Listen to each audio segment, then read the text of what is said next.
Hello friends, మనం ఎప్పుడెప్పుడు ఎదురు చూస్తున్నటువంటి డాకు మహారాజ్ ట్రైలర్ అయితే వచ్చేసింది అనమాట. సో ఈ ట్రైలర్ కు సంబంధించి ఎలా ఉంది ఇప్పుడు చూద్దాం. డల్లాస్ లో ఓ రేంజ్ లో హంగామా అయితే చేసేస్తున్నారు నందమూరి అభిమానులు. జై బాలయ్య టు డల్లాస్ పురం కాస్త బాలయ్యపురం అయితే చేసేస్తారు. ఇక్కడ ట్రైలర్ అయితే ఇక్కడ లాంచ్ అయింది కదా. సో మన ముందుకైతే వచ్చేసింది, ఎలా ఉంది ఇప్పుడు చూద్దాం.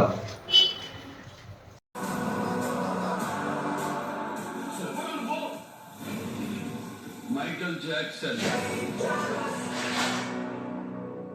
సో ఈ ట్రైలర్లో మనం బాగా అబ్జర్వ్ చేస్తే ఏంటంటే ఒక్కటి కూడా మనకు బాలయ్య బాబు గారి డైలాగ్ అయితే ఈ ట్రైలర్లో మనం చూపించలేదు. ఎండింగ్ డైలాగ్ తప్ప, మైకేల్ జాక్సన్ అని చెప్పేటటువంటి డైలాగ్ తప్ప ఓవరాల్ ట్రైలర్లో ఎక్కడ కూడా డైలాగ్ లేదు. ఓన్లీ ఆ మూవీ యొక్క థీమ్ని వాళ్ళు మన ముందుకైతే తీసుకొచ్చే ప్రయత్నం అయితే చేశారనమాట. ఓవరాల్గా ఒక డిఫరెంట్ కాన్సెప్ట్లో అనిపించింది.